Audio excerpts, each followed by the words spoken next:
Happy 4th of July. Got a long 4-day weekend ahead of me. I'm hoping to make some progress. Some of this footage might end up being jumpy. We'll see what happens.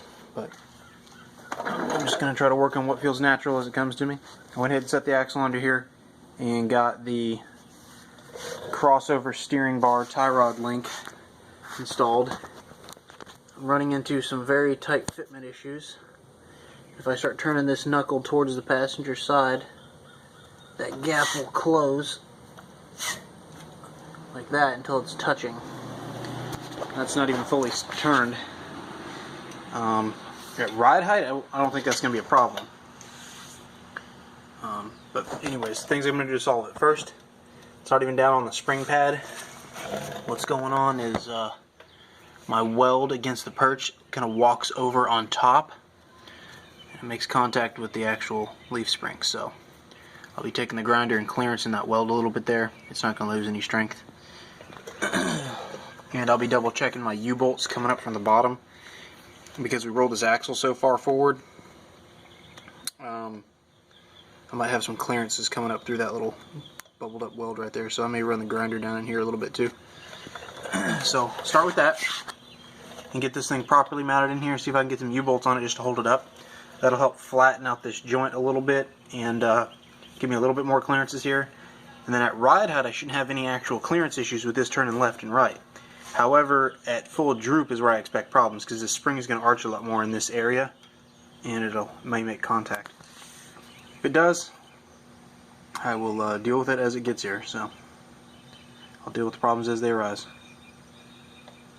I think I'm going to lead with getting this axle under the truck and bolted in. Then I'm probably going to take a look at a steering box mount in this corner. I kind of eyeballed it the other day. Looks like it's probably going to fit. I was originally thinking, I'd mentioned in the past about whether I might go with the Land Cruiser box mounted in the back or the Toyota IFS box in the front. I'm still thinking the Toyota IFS is going to fit.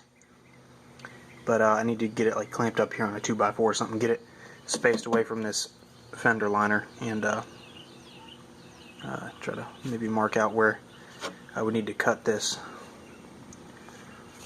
Go ahead and pull this axle out and work on those grinds.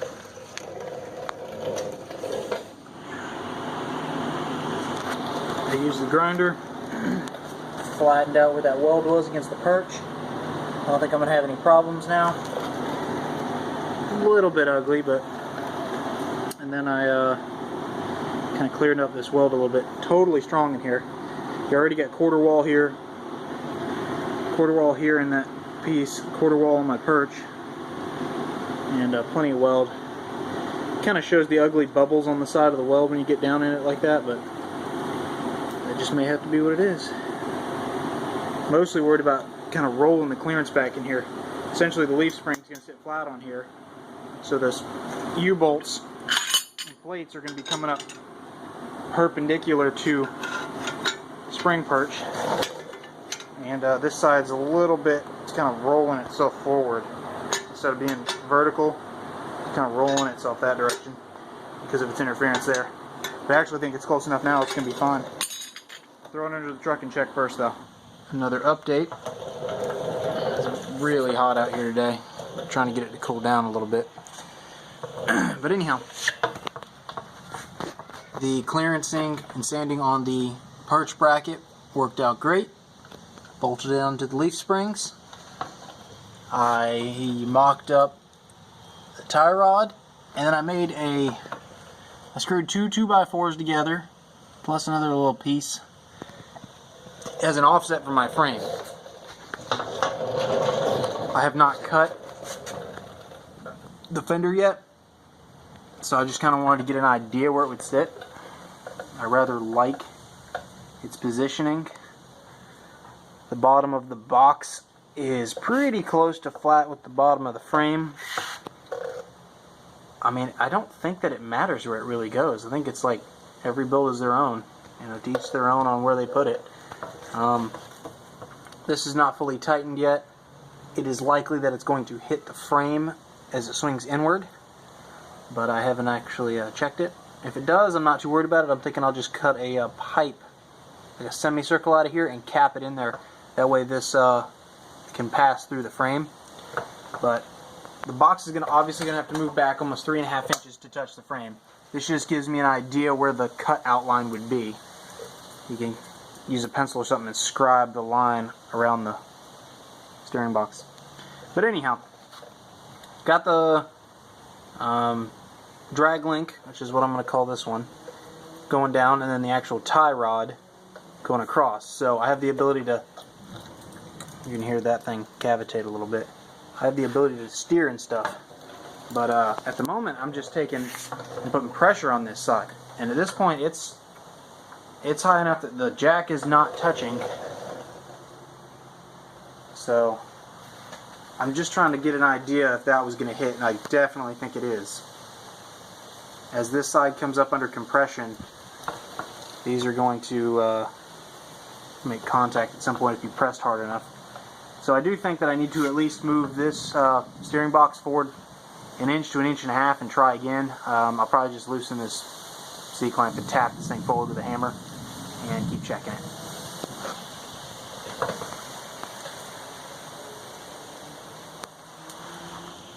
Got the steering box moved forward probably another inch to inch and a half.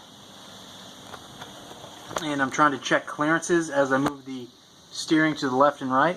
Right now it is basically full right. I'm having no contact issues with the leaf springs at the moment, which is nice. But once again, I'm off the jack stand. And that's not full compression, but it gives me an idea the path that the rod is traveling as it moves kind of up and in with the suspension. And clearly, you know, no contact issues there. If I lower this thing back down again and cycle this all the way to the driver's side,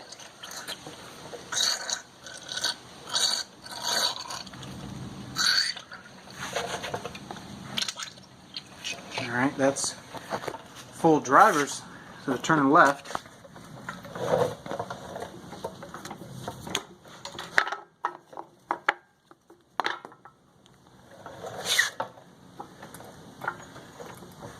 I start coming up, you can see that there's definitely not going to be a clearance issue.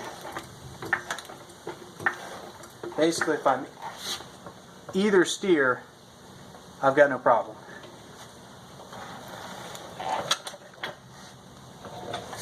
My closest conflict is when it's in line. Alright, straight. That means this steering arm is as far back as it's going to get. And you can see it's actually technically rides above it. They start crossing over a little bit. And I don't have a problem with that as long as I don't have any conflict. So I'm going to pick it up one more time. 3 guys on the tripod instead, so it won't be moving all around. But that's with it. The steering straight is if you're going straight down the road. And you can see the path it's moving at. As the suspension cycles upward, it's starting to head towards the rear. I'm just trying to steer a little bit. It's looking to me like it's going to clear. If anything, I might move the steering box back, forward, probably another ½ inch or so, ¼ inch. I think that would be pretty good placement. I don't see any problems with running it right there. If it doesn't contact, if this never contacts as it's moving up, I don't think there's much relevance as far as where this is vertical. The closer to flat that this drag link is, the less bump steer you're going to get going down the street. And bump steer is when the axle moves up, it's moving the relationship distance between this pitman arm and the left side, or the passenger side. So as it moves up, it's pushing this direction. It's going to force this steering wheel to just turn just a little bit. So the wheels are moving just a little bit under a bump. Bump steer is not a good thing. It's kind of hard to adjust much for. The flatter you have your rods, the less bump steer you're going to get. So the lower I have this box, the less I have to cut into my fender, and the less bump steer I'm going to get. So long as I don't get any kind of contact issues between my steering drag link and the leaf spring, I'll be okay. And it's really hard to say if I'm going to have any contact. I don't think so. At the moment, I think I'm going to make some marks on the fender. Probably bump this forward just a little bit. very scientific adjustment method.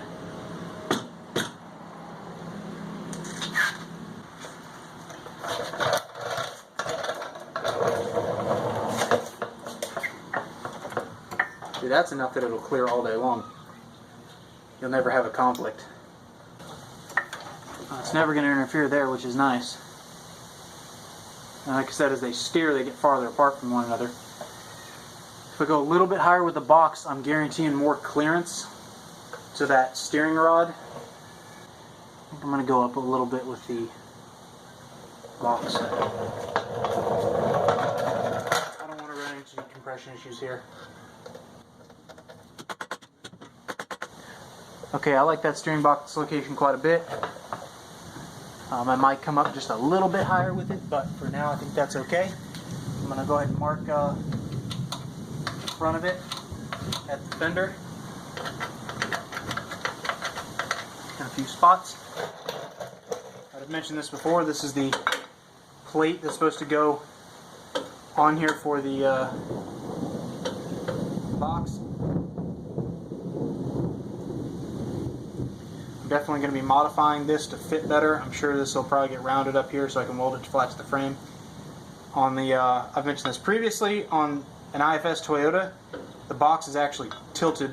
I've got it almost vertical, and I don't know what the bolt pattern is. Yeah, bolt pattern is that way. I've got it almost flat, but on an IFS Toyota, like 86 to 95, they're actually, the frame's got a roll up in it versus the Toyota Tacoma here that's flat. So this would actually have been mounted like that, but on this one it's going to get rotated a little bit more. So I'll be modifying this, and I've got some crush sleeves that'll weld in behind here. That way when you bolt this down, it's going to be really firm and not going to have any problems. Alright, the lighting is kind of bad, as per usual. This is the line I gave myself a little bit ago, and then it was about here.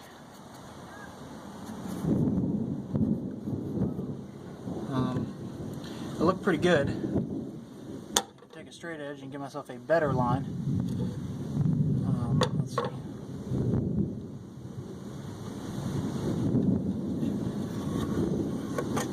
Pretty good there.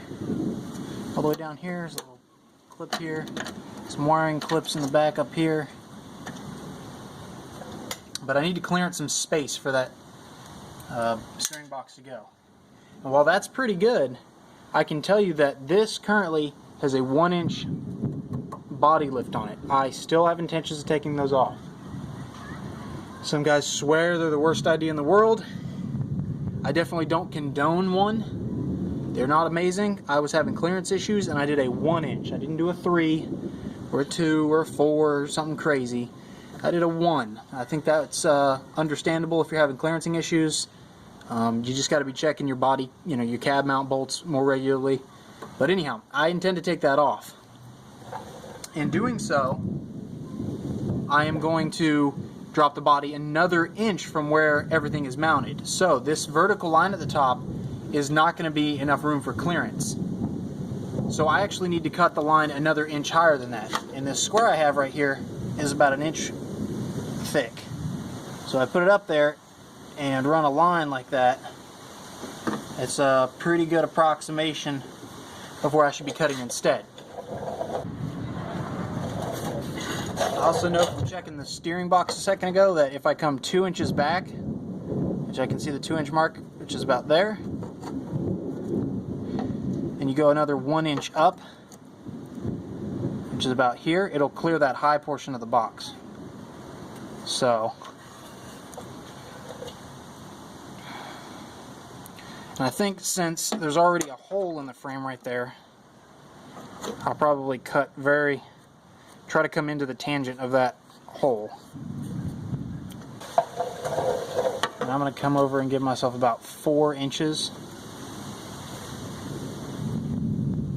1, 2, 3, 4. So we're already in the right ballpark. 4 before I can step it down. Either I need to cut this all the way straight across, or I need to dip this back down somehow. Either if I can do some more fancy cutlery, I can do that. And then up here, there's no point in doing 4 sharp lines.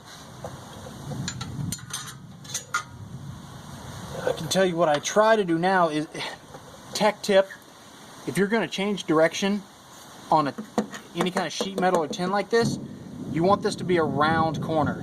You don't want a sharp edge. You wouldn't want a very sharp line in there, because you can get a bad chance of a crack developing in the corner if you flex the frame out. And this being something that's going to go off-road, it's probably going to have a lot of flex side-to-side movement. So what you want to be doing is having holes in the corners. So round all these corners over with some, like, run a drill bit in each corner, wherever you want, which I think it's going to be there, there, and you can cut straight down, straight across, and down, and then I can take a grinder if I want to clean this up, or I can cut this straight across to the end. So this makes me very nervous, I'll be honest. It sucks cutting your body panels. It's one of those things where once you've done it, you can't go back. I've seen guys say they have to like hammer and bash the front side of this so they get the steering box to fit, and honestly I'm not seeing it. But also, most of that information came from guys trying to swap in the trail gear kit. This is most of these suspension parts at the moment. I didn't expect to be going all Skies off-road. I was expecting a different leaf spring, but at the moment I have Skies off-road, it actually pushes the axle farther forward than the other springs I was going to use, and I'm still not seeing where I'm going to have to push into the front much. So I'm hoping to cut right there and leave it, because there's some nice joinery right here that keeps this corner together. But I think for now I'm going to go ahead and try to cut this portion out, and that way I can set the steering box flat against the frame, clamp it right to it, and I'll get an even better look at where it's going to fit. I got one of these step drill bits. I think it'll make a better tool for drilling these corners. And seriously, triple check that you're not going to drill into something. Triple check that you're not fixing to like cut through something you need or something like that. And get your wiring disconnected. That's my ABS sensor wire. Not going to have that. I'll probably pull it back as far as I can and either just tape it off, maybe cut it, deadhead the ends, I'm not sure.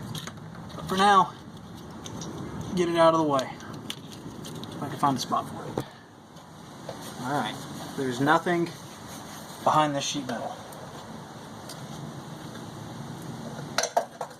So I'm going to take this drill bit and eyeball where I believe the center of that curve is and start running it in.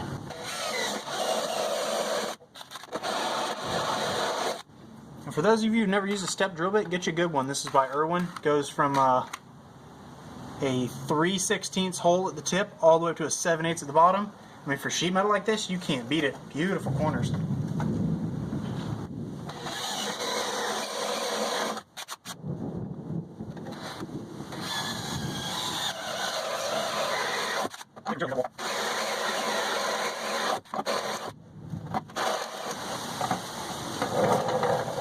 Alright, I've got the side grinder with the cutoff wheel.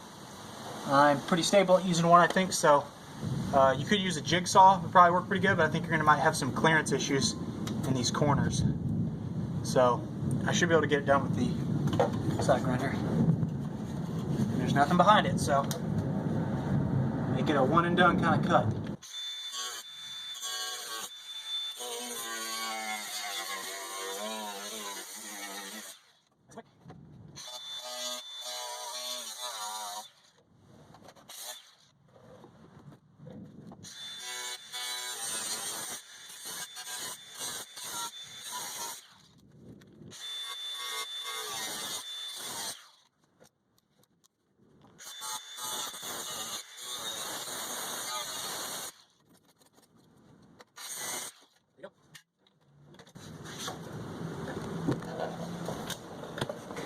And then when you're done with that cut, it's kind of got a strategic look to it.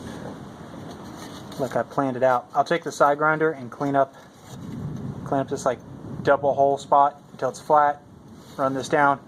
I'll round my corner here. Try to round my corners here, here, here. I don't want any sharp edges that'll cut me or anybody else. I'm very pleased with that. I think it looks quite nice. Now I've got the truck sitting on the springs. No jack stands holding the weight of the truck up, only the leaf springs and this axle. And it gives me another chance to check steering. This is super important to get it right. What I'm leaning towards at the moment is, I think I have enough clearance. I don't think anything's going to hit. But in the future, I can foresee that I'm going to have some fitment issues here at the spring and the tie rod bar. It'll be fine for the sake of driving it for a couple months, getting used to the truck, new mannerisms, working out little kinks. But I can see that upon more heavy wheeling, I'm probably going to get some rubbing and issues there. The only way I can foresee right now fixing that would be to make new steering bar, both the drag link and the tie rod, using a Heim joint and like a misalignment spacer to kind of pick this thing up a little bit and just drill out the center of this taper in here and just change it into a Heim joint with a bolt. So I'm a little bit nervous. I don't know how big some of those Heims get. I know some of them get bigger. So I have to, worry about that a little bit with the size of this tie rod. If it was a little bit beefier here, would it still make contact? I don't think it would. And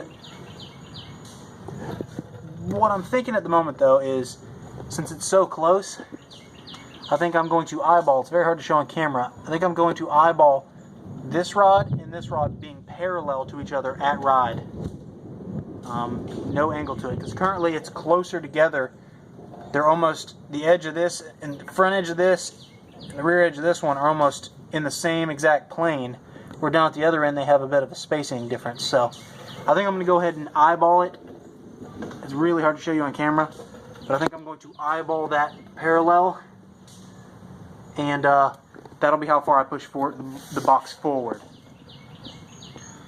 Alright, I got the steering box positioned where I wanted it. It just so happened one of these crush sleeves supplied with the Trail Gear IFS steering box mount kit, not intended for this truck.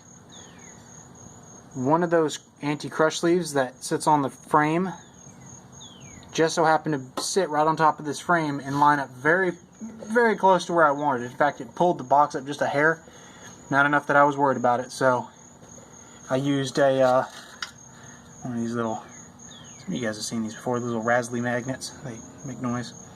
I used one of these magnets to kind of hold it in place and position it on the frame. Got it flush with the front of this, perpendicular and parallel. Parallel's wrong. Perpendicular to the run of the frame edge. And then the plate that I was showing supposed to go here will line up on it.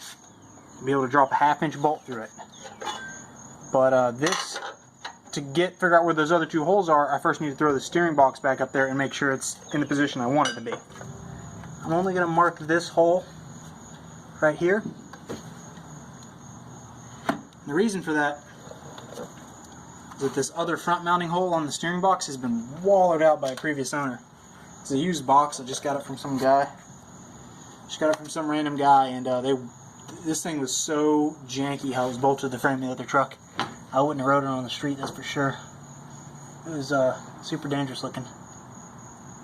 So I'm going to use this one and this one as my reference holes.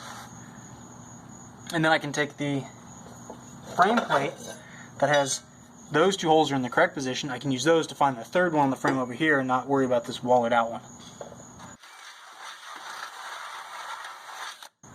Alright, now that I got my second 1/2-inch hole drilled, it needs to be a 3/4 to fit one of these anti-crush sleeves through it. But for now, if I drill it with a 1/2, I can use another bolt to help align it. So I can take my outer plate, set it on there, put the other 1/2-inch bolt through it, and that helps me know where my third hole is going to be up here. I've got all three of these drilled.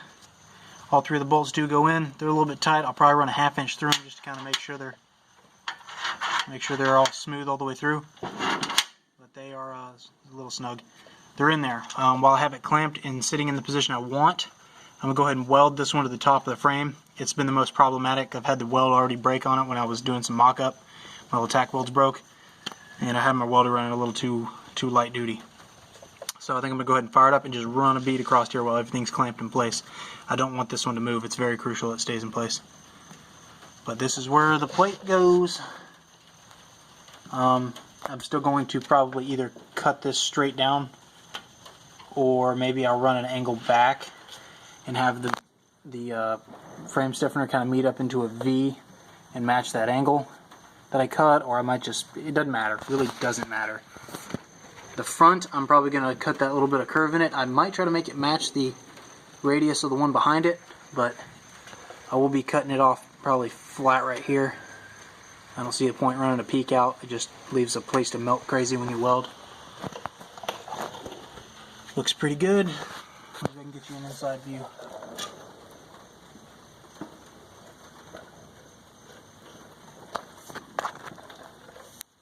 See if that makes sense. Hopefully you can see it.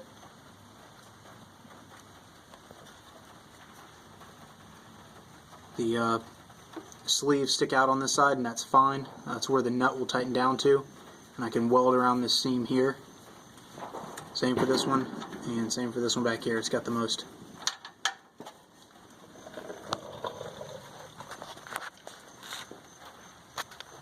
I'll go ahead and weld this sleeve.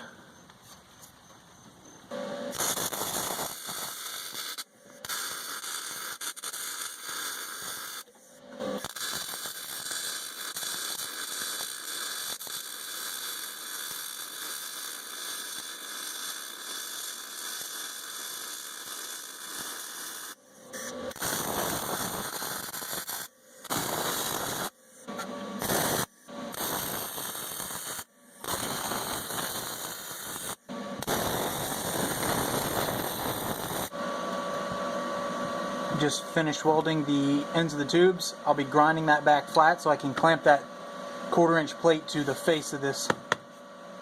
So that's just a little reinforcement that they're not going to move around. Now what needs to be done is the 3/16 plate with the 3/4-inch holes in it needs to get slipped over all 3 of those crush sleeves, pressed down to the frame, and then this whole thing needs to be welded in. But as I said before I do that, I'm going to kind of trim a little bit. I'll probably just extend this line. Basically just clean up these parts. I don't think I need to have these little fangs sticking out on the end. I'm going to chop the bottom off of this one, as I've previously slid the Sharpie, so that's kind of where I'm going to cut it. And then, like I said, I think I'm going to cut kind of vertical straight down on this little tang sticking out. I don't think that's necessary. So I'll get these plates prepped, get them ready for weld. I'm trying to have this steering box mounted by the end of the day. And the fireworks out in the neighborhood are a-booming. Keep hearing them go off every couple seconds. Next date and a long day of work. Upper pins welded in, these are welded in. I've cleaned all the material best I can and where I can get to. It's very hard to get to this upper roll here with this welded in the way now. I've made a mistake. But builds like this can be full of mistakes, and that's okay. But anyhow, I'm ready. I can go ahead and weld a bead in here, around this, and across there, as well as there's a really great pocket for welding under here, because the frame has got a slight dip right back here. Needs some paint removal, but it's really hard to get to as well. But either way, there's still a really nice little valley I can weld in right there. I'm going to go ahead and weld this guy in, and then I'll crawl on the other side and try to weld around these eyelets. Then I'll put the outside plate on and weld it.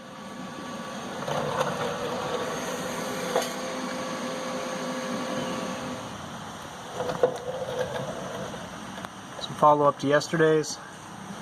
Got a bunch of heavy welds done on the steering box plate. I'm not completely done welding. Got a little bit more to do, but I ran out of time. I wanted to show you guys what it looks like with the steering box on it. Looks pretty good. One's a little bit tight. I'll probably run a 1/2-inch drill bit through it. Somehow the box got leaned back just a little bit, like it's back at the top. No fixing it now, honestly. It's so welded in there, but it'll be all right. I'm pretty pleased with it. I do have a little bit. At the moment, I have enough clearance for the tie rod, but this bolt isn't fully tight. The tie rod was never fully tight, so I know it's going to poke up and probably touch this in the future. And if I ever swap to a Heim joint setup, as I was talking about, I may need some more clearance here at the frame, so I do have the intention of notching this frame. And so I stuck a Sharpie through there through the pitman arm and moved it through its stroke, and that's where it would rub against the frame in its movement from left to right. So I'll probably run a piece of pipe diagonal through here and kind of do a semicircle cutout so that nut, whatever nut assembly, can pass through the frame with no interference. That's a big step forward. I got a little bit left to weld on this mount, but she's essentially done. Steering box is mounted, the hard work's done. Just got to finish up some welds and slap a little bit of paint on it for protection. Now that steering's done, I think I'm going to go ahead and finish getting the hubs ready for the end of the axle. I've got a set of spindles here that are basically new. So, working on cleaning up the paint for those. I can assemble those separate. They don't have to be attached to the end of the axle shaft, the end of the axle knuckle at the moment. Got some self-etching on these. They needed some new paint on the edges because we machined them down to fit the rotors. But these guys just need a little bit of black paint. Let that dry, those will be ready for assembly. So I'll probably look at doing those next. I'll go ahead and spend some more time also today running some fuller welds across some of these portions. I'm not going to cap this yet, as I don't know what I'm going to do for the bumper. But I don't see any reason I can't run a bead all the way across the front, right through there, across the back right there, and I'd say I could run one across the top here. I'm not sure if I'll do a vertical one here yet. I don't think it would hurt, but I'm being cautious now. As far as I'm concerned, I think I could run a bead all the way across here. That's one long run, and I'm, you know, who wouldn't be nervous to do a dang 31-inch solid bead.